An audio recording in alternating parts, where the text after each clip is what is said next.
जय हिंद दोस्तों। Welcome to GK GS पथ। और सबसे पहले आप सभी को दशहरा की ढेर सारी शुभकामनाएं और हम सभी पे माँ दुर्गा का आशीर्वाद बना रहे, यही प्रार्थना करेंगे। और आप अपने भी लक्ष्य पर विजय प्राप्त करने के लिए परसेवरेंस और पेशेंस के साथ प्रिपरेशन कीजिए। दृढ़ निश्चय के साथ, धैर्य के साथ तैयारी को जारी रखिए, क्योंकि इस साल काफ़ी बहाली आया है। बिहार दरोगा है, बीएसएससी सचिवालय है, आपका बीपीएससी एईडीओ है, तो तैयारी में लगे रहिए। आज एडुटेरिया बीएसएससी का प्रैक्टिस सेट CGL 4 के लिए 11 देखेंगे, और इससे पहले 10 सेट कराया गया। अगर आप उसे नहीं देखें तो देखिएगा, प्लेलिस्ट में मिल जाएगा। और दोस्तों, बिहार दरोगा का भी प्रैक्टिस सेट कराया गया है, तो अगर आप उसे नहीं देखें तो देखिएगा, प्लेलिस्ट में मिल जाएगा। वीडियो को अंत तक बने रहिएगा। तो आइए शुरू करते हैं। पहला क्वेश्चन है, हाल ही में चर्चा में रहा नो डिटेंशन पॉलिसी का संबंध किस विभाग से है? तो इसका संबंध शिक्षा विभाग से है। ऑप्शन ए सही हो जाएगा। दिसंबर 2024 में केंद्र सरकार ने शिक्षा का अधिकार अधिनियम 2009 में संशोधन किया है, जिसके तहत स्कूलों को कक्षा 5 एवं 8 में छात्रों को रोकने की अनुमति दी गई यदि वे साल के अंत में परीक्षा में असफल होते हैं। क्वेश्चन 2, शहीद माधो सिंह हाथ खर्चा योजना की शुरुआत किस राज्य के द्वारा की गई है? इसको शुरुआत उड़ीसा के द्वारा किया गया है। ऑप्शन बी सही हो जाएगा। उड़ीसा सरकार ने आदिवासी छात्रों की शिक्षा को बढ़ावा तथा समर्थन के उद्देश्य से माधो सिंह हाथ खर्चा योजना की शुरुआत की है। क्वेश्चन 3, गीता समोता माउंट एवरेस्ट पर चढ़ने वाली किस अर्धसैनिक बल की पहली महिला अधिकारी बनी हैं? तो CISF की अधिकारी हैं। ऑप्शन ए सही हो जाएगा। CISF की सब इंस्पेक्टर है गीता समोता ने 19 मई 2025 को माउंट एवरेस्ट की चढ़ाई पूरी की है। क्वेश्चन 4 है, सैफ अंडर-19 चैंपियनशिप 2025 का खिताब हाल ही में किस देश ने जीता है?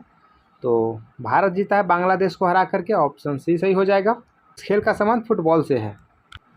क्वेश्चन 5, दुनिया का पहला वाणिज्यिक ई-मेथेनॉल संयंत्र की शुरुआत किस देश में की गई है? तो डेनमार्क में। ऑप्शन बी सही हो जाएगा। डेनमार्क में जो है दुनिया का पहला वाणिज्यिक स्तर का ई-मेथेनॉल संयंत्र की शुरुआत की गई है।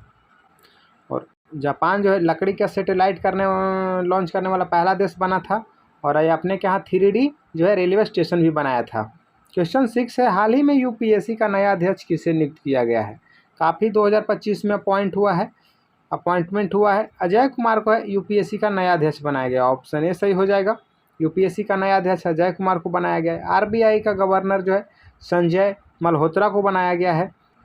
RPF का महानिदेशक सोनाली मिश्रा को बनाया गया है। Question 7, keeping humanity alive theme के साथ कौन सा दिवस मनाया गया? विश्व रेड क्रॉस दिवस। ऑप्शन बी सही हो जाएगा। और 8 मई को जो है विश्व रेड क्रॉस दिवस मनाते हैं। इसकी स्थापना 8 मई 1863 को हुआ था, याद रखिएगा। 2025 में जो है कीपिंग ह्यूमैनिटी अलाइव थीम के साथ विश्व रेड क्रॉस दिवस मनाया गया, और इसे 3 बार नोबेल मिला है। हम आपको बताएं, कमेंट में आप बताइएगा। क्वेश्चन 8, मानव विकास सूचकांक 2025 में भारत का क्या स्थान रहा है? तो 130वां। ऑप्शन सी सही हो जाएगा। और कमेंट में आप बताइएगा कि हंगर इंडेक्स में भारत का स्थान क्या है। क्वेश्चन 9, केंद्रीय बजट 2025-26 में विकसित भारत के लक्ष्य को प्राप्त करने के लिए कितने मुख्य सिद्धांतों की रूपरेखा दी गई है? तो 6। ऑप्शन सी सही हो जाएगा।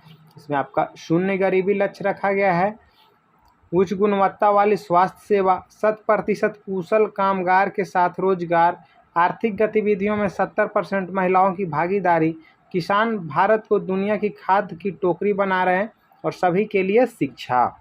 याद रखिएगा ये 6 मुख्य सिद्धांतों को। क्वेश्चन 10, केंद्रीय बजट 2025-26 में समुद्रयान परियोजना के लिए कितनी राशि आवंटित की गई है? 600 करोड़। ऑप्शन ए सही हो जाएगा।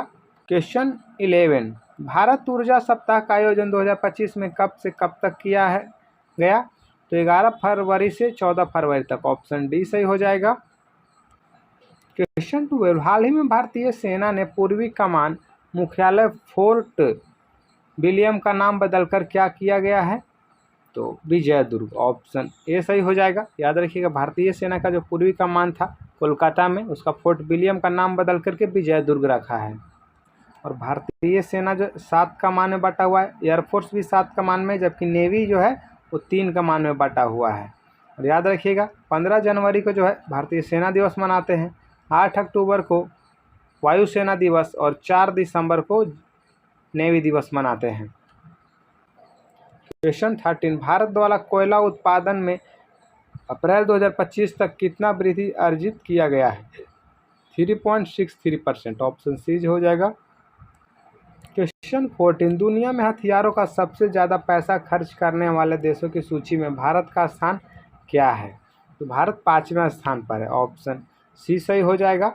और आपको पहले स्थान पे अमेरिका है, दूसरे स्थान पे चीन है, तीसरे स्थान पे रूस है, चौथा पे जर्मनी है, 5वें पे भारत है दुनिया के हथियारों में सबसे ज़्यादा खर्च करने के मामले में। क्वेश्चन 15, लता दीनानाथ मंगेशकर पुरस्कार 2025 से किसे सम्मानित किया गया है? तो कुमार मंगलम बिरला को। ऑप्शन ए सही हो जाएगा। याद रखिएगा कि 2025 में लता दीनानाथ मंगेशकर पुरस्कार जो कुमार मंगलम बिरला को मिला है। इस पुरस्कार की जो 2022 में शुरुआत किया गया है। क्वेश्चन 16, निम्न में से कौन सा रोग नाइट्रेट संदूषित भोजन तथा जल के उपयोग द्वारा होता है? Blue baby syndrome. Option B सही हो जाएगा। जो नाइट्रेट संदूषित भोजन तथा जल के उपयोग से ब्लू बेबी सिंड्रोम होता है।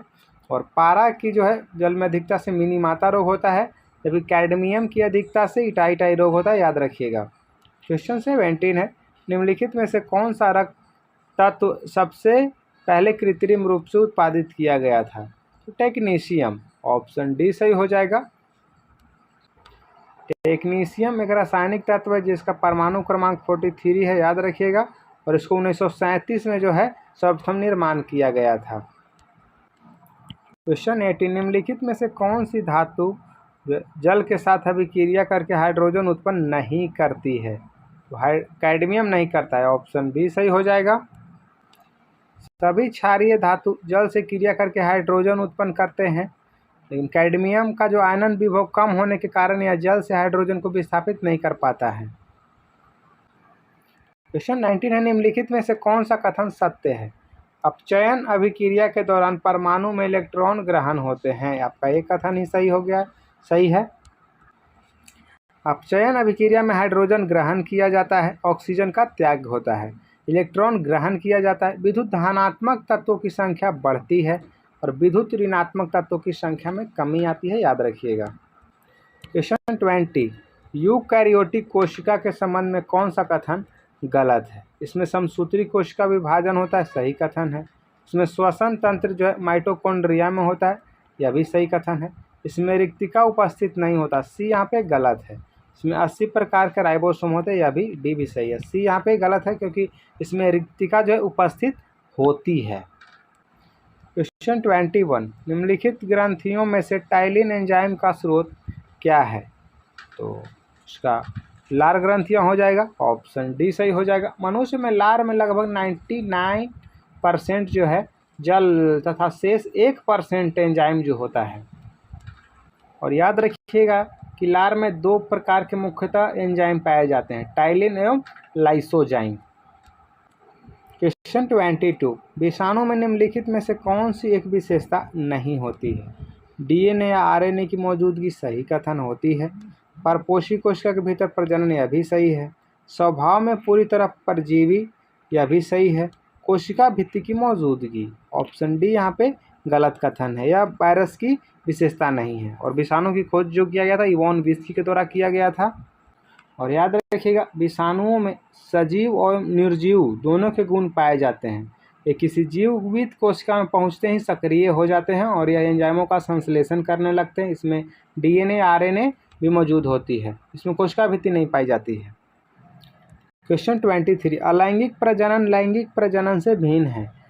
अलैंगिक प्रजनन में नए जीव जनक माता पिता के समान होते हैं। ऑप्शन सी सही हो जाएगा। अलैंगिक प्रजनन जो है लैंगिक प्रजनन से भिन्न है क्योंकि अलैंगिक प्रजनन में नए जीव जनक माता पिता के समान होते हैं। और याद रखिएगा ईस्ट और हाइड्रा में मुकुलन द्वारा, जबकि अमीबा और पैरामीशियम इग्लिना में विखंडन द्वारा अलैंगिक जनन होता है। क्वेश्चन 24, नाइट्रोजन स्थिरीकरण करने वाले नीलहरित शैवाल कौन से फसल वाले खेतों में पाए जाते हैं? धान के खेतों में। ऑप्शन बी सही हो जाएगा। और नील हरी शैवाल जो है किसानों द्वारा जैविक खाद के रूप में उपयोग किया जाता है और इसी का नाम जो है साइनोबैक्टीरिया भी है। क्वेश्चन 25, निम्नलिखित में से किस ऊतक को चालन ऊतक कहा जाता है? कंडक्टिंग टिश्यू कहा जाता है जाइलम ऊतक को। ऑप्शन सी सही हो जाएगा। यह ऊतक जो पौधे के जड़, तना एवं पत्तियों में पाया जाता है, इसे चालन ऊतक भी कहते हैं और यह मुख्य रूप से पानी और खनिज पेड़ पौधों को मुहैया कराता है, जबकि फ्लोएम जो है भोजन मुहैया कराता है। क्वेश्चन 26, किसे टैक्सोनॉमी का जनक कहा जाता है? यानी वर्गीकी का फादर ऑफ टैक्सोनॉमी जो है लिनियस को कहा जाता है, कार्ल लिनियस को। ऑप्शन ये सही हो जाएगा। द्विजगत प्रणाली लिनियस के द्वारा ही दिया गया था। 5 जगत प्रणाली विटेकर के दिया गया था, याद रखिएगा। क्वेश्चन 27, श्वेत फास्फोरस अंधेरे में किस कारण से दीप्त होता है? तो मंद ऑक्सीकरण के कारण। ऑप्शन बी सही हो जाएगा। और याद रखिएगा कि सोडियम को केरोसिन के तेल में रखा जाता है, जबकि श्वेत फास्फोरस को जल में रखा जाता है। क्वेश्चन 28, आधुनिक आवर्त सारणी की चौथा आवर्त में कुल कितने तत्वों की संख्या है? 18। ऑप्शन सी सही हो जाएगा। पहला आवर्त में 2 तत्व हैं, जबकि दूसरा आवर्त में 8 तत्व हैं। चौथा और पांचवा में 18 हैं, जबकि छठा आवर्त में 32 हैं, याद रखिएगा। क्वेश्चन 29, निम्नलिखित में से कौन सा तत्व जो है धातु और अधातु दोनों का गुणधर्म प्रदर्शित नहीं करते हैं? तो आयोडीन नहीं करता है। ऑप्शन डी सही हो जाएगा। जर्मेनियम, सिलिकॉन, ट्यूलेरियम यह सभी अर्धचालक हैं, यानी उपधातु श्रेणी में आते हैं। आयोडीन जो है वह धातु के है। क्वेश्चन 30, परमाणुओं में कक्षों को भरने का क्रम नियंत्रित होता है अफबाउ सिद्धांत द्वारा। ऑप्शन ए सही हो जाएगा। परमाणुओं में कक्षाओं को भरने का क्रम अफबाउ सिद्धांत द्वारा नियंत्रित होता है, याद रखिएगा। क्वेश्चन 31, निम्नलिखित में से कौन सा जोड़ा तांबे के मिश्र धातुओं का नहीं है? पीतल और कांस्य सही है। जर्मन सिल्वर, रोल्ड गोल्ड यह भी सही है। गन मेटल और डेल्टा मेटल यह भी सही है।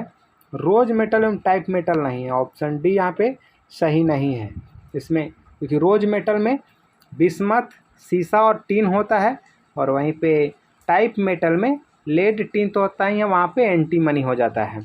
पीतल आपका तांबा जस्ता से बनता है। कांसा आपका कॉपर और टीन से बनता है। German silver copper, zinc, nickel से बनता है, जबकि रोल गोल्ड कॉपर और एल्युमिनियम से बनता है। गन मेटल में आपका कॉपर होता है, जिंक होता है और टीन होता है। क्वेश्चन 32, घर्षण बल क्या कार्य करता है? तो बल की दिशा के विपरीत कार्य करता है। ऑप्शन डी सही हो जाएगा। घर्षण बल जो है बल की विपरीत दिशा में कार्य करती है। क्वेश्चन 33, सभी धातुएं उष्मा की सुचालक होती हैं, इसके प्रमुख कारण क्या है? उनमें अणु जो है स्वतंत्र रूप से टकराते हैं, सही कथन है। उनमें मुक्त इलेक्ट्रॉन होते हैं, बी भी सही है। उनमें अणु एक दूसरे के बहुत करीब होते हैं, सी भी सही है। यानी इनमें से सभी हो जाएगा सही। ऑप्शन डी सही हो जाएगा। और याद रखिएगा सभी धातुएं उष्मा की सुचालक होती हैं क्योंकि उसमें मुक्त इलेक्ट्रॉन होते हैं। क्वेश्चन 34, बल द्वारा किया गया कार्य धनात्मक होता है जब विस्थापन जो है बल की दिशा में होता है। विस्थापन बल की दिशा में होता है। ऑप्शन डी सही हो जाएगा। धनात्मक कार्य होगा जब बल और विस्थापन एक ही दिशा में कार्य करेगा, याद रखिएगा। और ऋणात्मक कार्य तब होगा जब बल और विस्थापन विपरीत दिशा में कार्य करते हैं।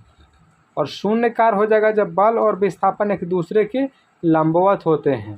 क्वेश्चन 35, विद्युतरोधी पदार्थों की प्रतिरोधकता कितनी होती है? तो 10 के पावर 12 ओम मीटर से 10 के पावर 17 ओम मीटर तक। ऑप्शन बी सही हो जाएगा। याद रखिएगा अतिचालक की प्रतिरोधकता जो है 0 होता है और यहाँ पे धातु की जो होता है 10 के पावर -8 ओम मीटर से 10 के पावर -6 ओम मीटर तक होता है। और विद्युतरोधी का होता है 10 के पावर 12 ओम मीटर से 10 के पावर 17 ओम मीटर तक। क्वेश्चन 36, ऑक्सीजन की आपूर्ति पर्याप्त होने पर कौन सी रंग जो की लौ ज्वाला उत्पन्न होती है? तो नीली। ऑप्शन सी सही हो जाएगा। दहन के समय जो पदार्थ वाष्पित होते हैं वह ज्वाला का निर्माण करते हैं, जैसे मोमबत्ती का जलना। क्वेश्चन 37 फ्यूज का सिद्धांत संबंधित है विद्युत के तापीय प्रभाव से। ऑप्शन ए सही हो जाएगा। फ्यूज का सिद्धांत जो है विद्युत के तापीय प्रभाव पर कार्य करता है। और याद रखिएगा फ्यूज में उपयोग होने वाले तार का प्रतिरोध जो है ऊंच होता है और गलनांक निम्न होता है। फ्यूज किस मिश्र धातु से बनता है या आप कमेंट में बताइएगा। क्वेश्चन 38 जिस तापमान पर तरल का वाष्प का दबाव ठोस के वाष्प के बराबर होता है उसे क्या कहते हैं? उसे हिमांक बिंदु कहा जाता है। ऑप्शन डी सही हो जाएगा। क्वेश्चन 39 जब किसी तालाब के शांत जल में पत्थर फेंका जाए तो तालाब में जल के पृष्ठ पर उठने वाली लहरें होती है अनुप्रस्थ होती हैं। ऑप्शन बी सही हो जाएगा। जब किसी तालाब के शांत जल में पत्थर फेंका जाता है तब तालाब में जल के पृष्ठ पर उठने वाली लहरें अनुप्रस्थ होती हैं। क्वेश्चन 40 वायु में वायुयान एवं पक्षी के मध्य टक्कर से वायुयान की तुलना में पक्षी का अनुभव होने वाला बल बराबर होता है। ऑप्शन बी सही हो जाएगा। कई दफ़े आप सुनते हैं कि वायुयान के जब एक्सीडेंट होता तो क्या है वो पक्षी से टकरा गया था। आप सोच सकते हैं वायु में वायुयान एवं पक्षी के मध्य टक्कर से वायुयान की तुलना में पक्षी का जो अनुभव होता है होने वाला बल बराबर होता है। और दोस्तों बीपीएससी एईडीओ का भी प्रैक्टिस सेट कराया गया है और लुटेरिया वार्षिकांक 2025 और बिहार स्पेशल वार्षिकांक 2025 करंट अफेयर का कराया गया। तो अगर आप उसे नहीं देखे तो देखिएगा, प्लेलिस्ट में मिल जाएगा। और सेशन पसंद है तो वीडियो को लाइक कीजिएगा, चैनल को सब्सक्राइब कीजिएगा और दोस्तों के साथ शेयर कीजिएगा। क्वेश्चन 41 भारत में संसदीय प्रणाली का स्वरूप किस देश से लिया गया है? ब्रिटेन से। ऑप्शन ए सही हो जाएगा। कानून निर्माण प्रक्रिया, एकल नागरिकता और संसदीय प्रणाली सब ब्रिटेन से लिया गया है। मौलिक अधिकार अमेरिका से लिया गया है। समानता स्वतंत्रता बंधुत्व फ्रांस के संविधान से लिया गया है। समवर्ती सूची ऑस्ट्रेलिया के संविधान से लिया गया है। क्वेश्चन 42 2 सितंबर 1946 को अंतरिम सरकार का गठन किसके नेतृत्व में किया गया था? जवाहरलाल नेहरू के नेतृत्व में। ऑप्शन बी सही हो जाएगा। और उस समय गृह मंत्री बने थे सरदार वल्लभ भाई पटेल, खाद्य और कृषि मंत्री राजेंद्र प्रसाद, रक्षा मंत्री बलदेव सिंह, वित्त जिनके लियाकत अली खान के पास था, श्रम मंत्री थे जगजीवन राम। क्वेश्चन 43 संविधान सभा के किस सदस्य ने प्रस्तावना के संबंध में कहा कि प्रस्तावना संविधान का सबसे सम्मानित भाग है? पंडित ठाकुरदास भार्गव। ऑप्शन बी सही हो जाएगा। प्रस्तावना संविधान का सम्मानित भाग है या पंडित ठाकुरदास भार्गव के द्वारा कहा गया है। प्रस्तावना संविधान की आत्मा है और यह संविधान की कुंजी है, यह संविधान का आभूषण है। ये जो कथन है सभी पंडित ठाकुरदास भार्गव के द्वारा कहा गया है। के एम मुंशी के अनुसार प्रस्तावना हमारी संप्रभु लोकतांत्रिक गणराज्य का भविष्य पल है। प्रस्तावना को संविधान का परिचय पत्र की संज्ञा जो है N.A. पालकीवाला ने दिया है। क्वेश्चन 44 पंचायत भंग होने की स्थिति में किस अवधि के अंदर चुनाव होना अनिवार्य है? 6 माह। ऑप्शन सी सही हो जाएगा। क्वेश्चन 45 राज्य के नीति निर्देशक तत्व का कौन सा अनुच्छेद सहकारी समितियों के गठन को बढ़ावा देता है? तो अनुच्छेद 43 के ख हो जाएगा। ऑप्शन सी सही हो जाएगा। याद रखिएगा कि सहकारी समितियों के गठन का बढ़ावा देता है अनुच्छेद 43 के ख। अनुच्छेद 39 के क में कहा गया समान न्याय एवं निःशुल्क विधिक सहायता का प्रावधान है, जबकि 39 के घ में कहा गया है पुरुषों एवं महिलाओं के लिए समान कार्य के लिए सामान्य वेतन। और अनुच्छेद 48 में कृषि और तथा पशुपालन से संबंधित है, जबकि 48 के क पर्यावरण का संरक्षण और संवर्धन और वन्य तथा वन्यजीव की रक्षा प्रयास करना है। क्वेश्चन 46 स्वतंत्र भारत का पहला बजट किसने प्रस्तुत किया था? तो आर.के. शनमुखम चेट्टी। ऑप्शन बी सही हो जाएगा। स्वतंत्रता के बाद देश का पहला बजट जो है वित्त मंत्री आर.के. शनमुखम चेट्टी के द्वारा 26 नवंबर 1947 को पेश किया गया था। क्वेश्चन 47 निम्नलिखित में से कौन लोकसभा और राज्यसभा की संयुक्त बैठक बुला सकता है? राष्ट्रपति। ऑप्शन बी सही हो जाएगा।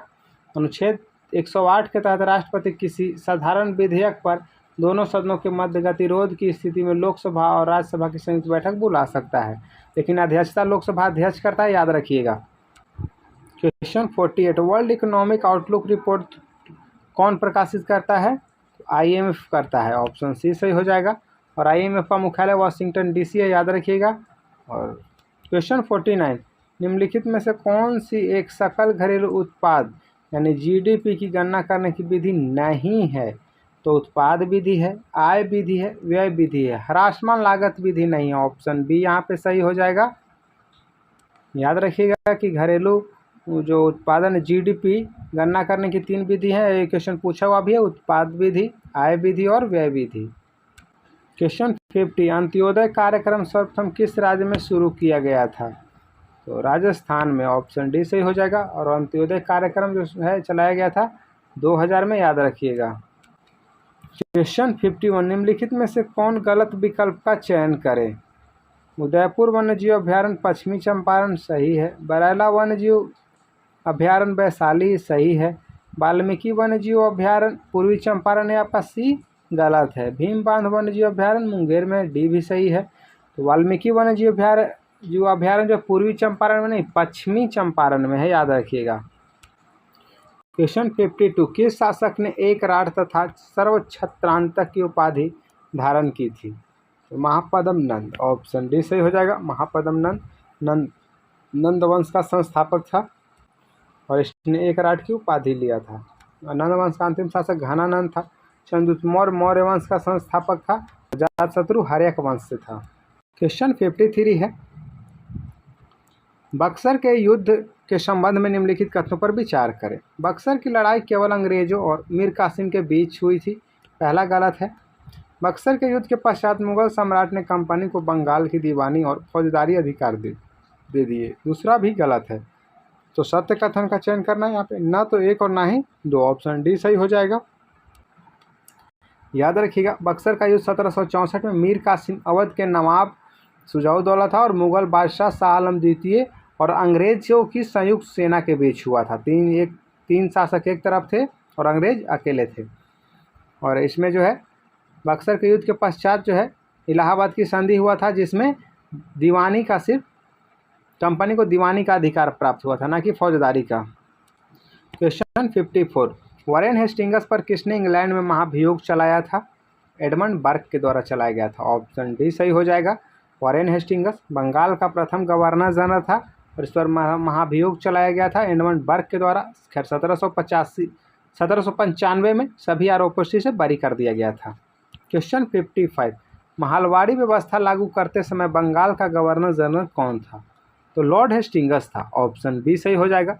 लॉर्ड हेस्टिंग्स 1813 से 1823 तक इसका कार्यकाल रहा है और महलवाड़ी व्यवस्था शुरू किया गया था हॉल्ट मैकेंजी के द्वारा 1822 में, याद रखिएगा। और यह 30% भूमि पर था। क्वेश्चन 56, किस गवर्नर जनरल ने यह फैसला किया कि बहादुर शाह जफर आखिरी मुगल बादशाह होंगे? तो लॉर्ड कैनिंग। ऑप्शन बी सही हो जाएगा, क्योंकि 1857 के समय यही भारत का गवर्नर जनरल था और भारत का प्रथम वायसराय भी बना था। वॉरेन हेस्टिंग्स से 2-3 पॉइंट जरूर याद रखिएगा, जैसे प्रथम आंग्ल मराठा युद्ध, द्वितीय आंग्ल मैसूर युद्ध जो हुआ था, और सुरक्षा प्रकोष्ठ की नीति वॉरेन हेस्टिंग्स से ही संबंधित है। लॉर्ड डफरिन के समय कांग्रेस की स्थापना हुआ था। क्वेश्चन 57, प्राचीन ग्रंथों का हवाला देकर किसने समाज सुधार की पहल प्रारंभ की थी? राजा राम मोहन राय। ऑप्शन ये सही हो जाएगा। आत्मी सभा का स्थापना किए थे, ब्रह्म समाज की स्थापना किए थे और इन्हीं के प्रयास से जो सती प्रथा को भी समाप्त किया गया था 1829 में। और ईश्वर चंद्र विद्यासागर के प्रयास से जो था भारत में विधवा पुनर्विवाह अधिनियम आया था। आर्य समाज की स्थापना दयानंद सरस्वती के द्वारा किया गया था।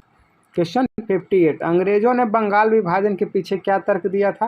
प्रशासनिक सुविधा के लिए बताया था। ऑप्शन सी सही हो जाएगा। प्रशासनिक सुविधा की परेशानी हो रही है, परंतु यह निश्चित रूप से बंगाल में फैल रही राष्ट्रवाद को रोकने के लिए अंग्रेजों का एक प्रयास था। कमेंट में आप बताइए स्वदेशी आंदोलन कब शुरू हुआ था? क्वेश्चन 59, निम्नलिखित नामों को कालानुक्रम में व्यवस्थित करें एवं नीचे दिए गए कूट का सही उत्तर प्राप्त करें। तो सबसे पहले महमूद गजनवी हो जाएगा, फिर दूसरा नंबर पे आपका मोहम्मद गौरी फिर हो जाएगा, और फिर चंगेज खां हो जाएगा, और फिर लास्ट में आपका तैमूर हो जाएगा। तो ऑप्शन बी सही हो जाएगा। महमूद गजनवी, फिर मोहम्मद गौरी, चंगेज खां और फिर तैमूर। याद रखिएगा, सुल्तान नासरुद्दीन के शासनकाल में जो है तैमूर ने 1398 में भारत पर आक्रमण किया था। क्वेश्चन 60 विजयनगर साम्राज्य के संस्थापक कौन थे? हरिहर और बुक्का। ऑप्शन सी सही हो जाएगा। 1336 में जो है विजयनगर की स्थापना हरिहर और बुक्का ने किया था। क्वेश्चन 61 बिहार टाइम्स पत्रिका के संपादन के दौरान सच्चिदानंद सिन्हा के सहयोगी निम्नलिखित में से कौन थे? महेश नारायण थे, श्री कृष्ण सहाय थे और नंदकिशोर लाल थे। इनमें से सभी हो जाएंगे। ऑप्शन डी सही हो जाएगा। क्वेश्चन 62 दामोदर, कोयल और स्वर्ण रेखा नदियाँ निम्नलिखित में से किससे निकलती है? तो छोटा नागपुर पठार से। ऑप्शन सी सही हो जाएगा। याद रखिएगा दामोदर, कोयल और स्वर्ण रेखा नदियाँ छोटा नागपुर पठार से निकलती है।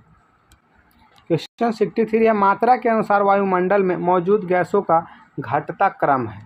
सबसे ज़्यादा नाइट्रोजन है और आपका दूसरे नंबर पे ऑक्सीजन है, तीसरे नंबर पे आर्गन है, फिर आपका कार्बन डाइऑक्साइड हो जाएगा और फिर नियॉन। ऑप्शन सी सही हो जाएगा। नाइट्रोजन जो है 78% है, जबकि ऑक्सीजन 21% है लगभग, और आर्गन जो है 0.93% है, और कार्बन डाइऑक्साइड 0.03% है, और नियॉन आपका 0.0018% है। क्वेश्चन 64 महाद्वीपीय बहाव सिद्धांत किसके द्वारा विकसित किया गया था? तो ए वेगनर के द्वारा। ऑप्शन बी सही हो जाएगा। जो है महाद्वीपीय बहाव का सिद्धांत जर्मनी के मौसमविद जो अल्फ्रेड वेगनर ने 1912 में दिया था। क्वेश्चन 65 एक प्रभावी कोरियोलिस बल यह किस कारण होता है?